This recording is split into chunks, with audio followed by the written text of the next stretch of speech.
Hello everyone. In this particular video, we are going to take a look at how to set up our database into Django and how to add data, how to remove data, and basically everything that you need to know about the database related to Django.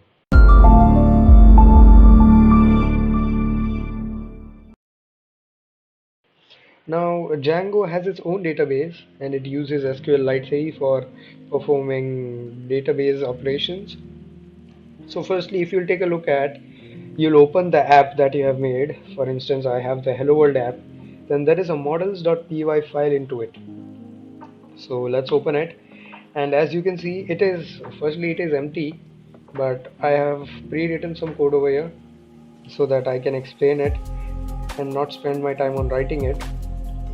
So first line says from Django.db import models. So models are actually the structure of how our database looks. Over here I've only made one table, which is car details. And what does this table have? It has three columns, that are car name, car price, and a car year. Now car name, as we all know, it's obvious that it's gonna be a string, so we are storing it inside a character field. And I have also given it a max length of 64. You can give a max length of as long as you want according to your requirement, but it's quite obvious that a car name cannot be more than 64 letters long, so I've just kept it 64. Then we have car price, as it's an integer, so I have it as an integer field, and the car year in which the car came out. And I have over here written null equals true because it's not mandatory that you need to always need to give car year as an input. You can also skip it if you don't want to give a car year for a particular year, for a particular car. Now I'll just over here write a stir function, and into it I'll just say return. I'll just print, write an F over here, and inside the curly braces I'll say self dot car name, and then the price of the car, which is self dot car price, so that when we do get the records from the database, it gets easier to understand. Otherwise, if you do not write this particular function, then when you retrieve data, it looks something like this, which is very weird to understand and read. So for making it easy to read for humans, I'm writing it like this. So now let's say I have set up my database, I've written the data, I have created the model that I wanted to make. Now what if for now the database doesn't actually know that I have a table into my database? So for that what we need to do is we need to inform the database that I have a particular table that needs to be added.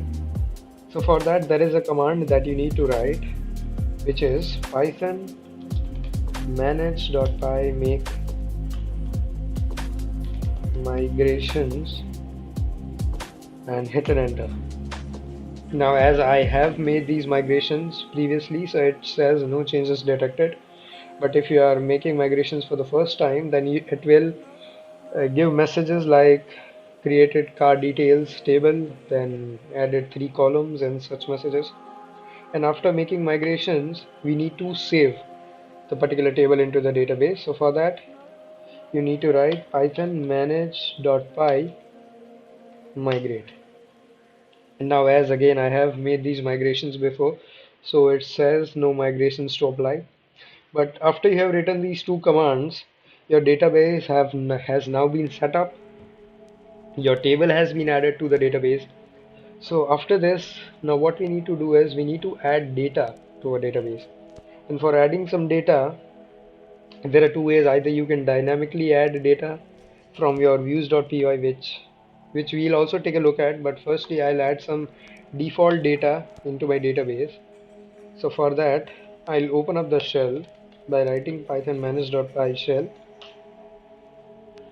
and inside the shell I'll firstly import this particular models.py file. So for that I'll write from hello world, which is my app name, dot models import everything.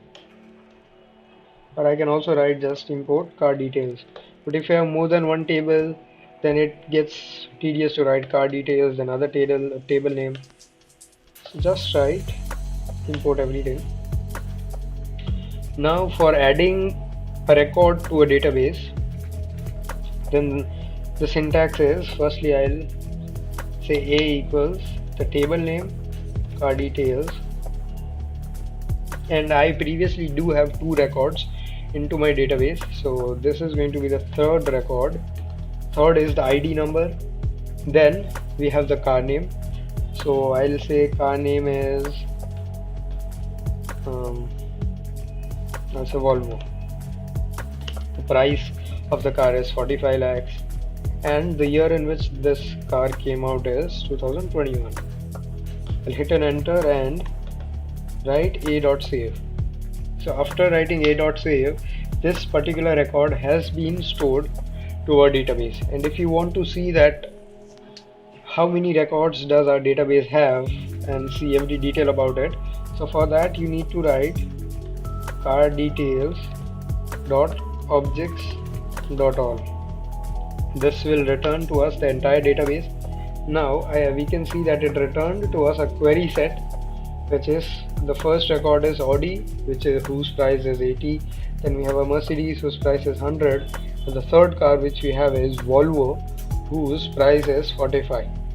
And we are getting this name because of this function. As you can see, we have written over here that car name and then price, so that it gets easier to read these records.